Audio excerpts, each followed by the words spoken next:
আসসালামু আলাইকুম। কৃষি টিভি নীলফামারীর পক্ষ থেকে আপনাকে জানাই আন্তরিক শুভেচ্ছা, অভিনন্দন। আশা করি আপনারা সবাই অনেক অনেক ভালো আছেন।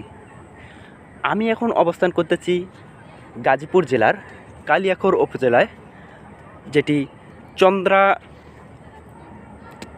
ঢাকা মহাসড়কের পাশে গজারিয়া বন। আমি এখন এই গজারিয়া বনের যে সৌন্দর্য, আপনাদের সাথে এই গজারিয়া বনের সৌন্দর্য তুলে ধরব। আপনারা দেখতে পাচ্ছেন আমরা নিচ দিয়ে মূলত প্রবেশ করতেছি, অর্থাৎ সামনে এগোচ্ছি। এই যে মাটিগুলো আপনারা দেখতে পাচ্ছেন, এই মাটিগুলো কিন্তু খিয়ার মাটি। দেখতে পাচ্ছেন মাটির কালার কিন্তু লাল। সাধারণ যে আমরা বেলে দোআঁশ মাটিগুলো দেখি, এই মাটিগুলো কিন্তু সেরকম না, যেহেতু এটি ঢাকা এলাকায় অবস্থিত, অর্থাৎ ঢাকা চন্দ্রা মহাসড়কের পাশে অবস্থিত। দেখতে পাচ্ছেন এই যে গাছগুলো, এগুলো কে বলা হয় গজারিয়া গাছ। দেখতে পাচ্ছেন পুরো এলাকা জুড়ে এটি কিন্তু পুরো এলাকায় এই গাছগুলো অবস্থান করতেছে এবং এই গাছগুলো আছে। আমরা যদি একটু সামনে এগোনোর চেষ্টা করি, দেখতে পাচ্ছেন পুরো জায়গা জুড়ে এই যে গাছগুলো আছে, শুধুমাত্র এই গাছগুলো দিয়ে এটিকে বলা হয়ে থাকে গজারিয়া বন। আমরা এর সৌন্দর্য আপনাদের সাথে শেয়ার করার চেষ্টা করতেছি।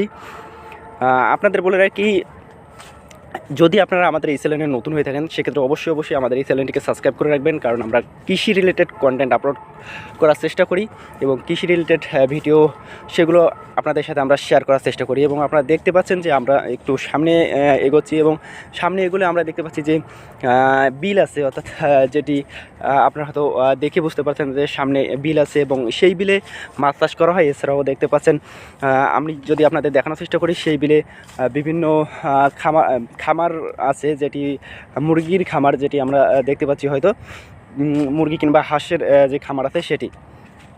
তো এই যে দেখতে পাচ্ছেন আপনারা খামার, এবং দেখতে পাচ্ছেন চারিদিকে ছড়িয়ে ছিটিয়ে আছে এই যে গাছগুলো। এটিকে বলা হয় গজারিয়া বন। এটি চন্দ্রা ঢাকা মহাসড়কের পাশে অবস্থিত, যেটি কালিয়াকৈর উপজেলায়। দেখতে পাচ্ছেন গাছের সৌন্দর্যগুলো সেই আপনারা হয়তো দেখতে পাচ্ছেন।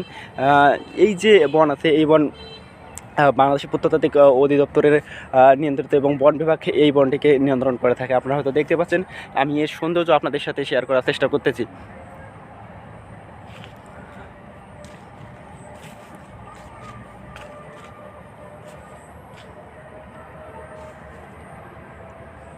তো এই ছিল আমাদের আজকের ভিডিওটি আপনাদের যদি ভালো লেগে থাকে, সেক্ষেত্রে অবশ্যই আমাদের এই চ্যানেলটিকে সাবস্ক্রাইব করবেন এবং ভিডিওতে একটি লাইক করবেন, সেই সাথে এই ভিডিওটি শেয়ার করে আপনার বন্ধুকে দেখার সুযোগ করে দেবেন।